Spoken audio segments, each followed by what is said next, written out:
विद्यार्थी मित्रांनो, स्वागत आहे आपलं आपल्या शुभलक्ष्मी 123 पूनम सोयाम या यूट्यूब चॅनलवर.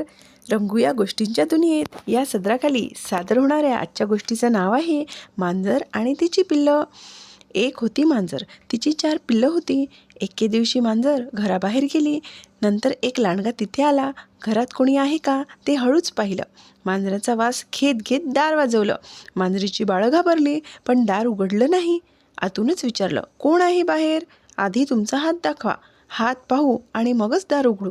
लांडगा काही बोलला नाही. गुपचूप घरी गेला आणि पिठात हात बुडवून परत आला. परत दार वाजवलं. पिलांनी परत हात दाखवायला सांगितलं. फटीतून एक हात पुढे आला. पांढरा पांढरा हात. पिलांना वाटलं आईच आली. तिचा हात असाच गोरा गोरा पान आहे. चिमुकला पिंटू पटकन पुढे झाला. तो दार उघडणार तोच बाकीची पिल्लं लपून बसली आईची गंमत करायला. पिंटूही दारामागं लपला. लांडगा आत शिरला. आजूबाजूला बघू लागला. मांजराचा वास तर येतो आहे आणि दिसत तर कोणीच नाही. असं कसं झालं असा विचार करत इकडे तिकडे बघू लागला. मांजर पिलांवर लक्ष ठेवून होतीच.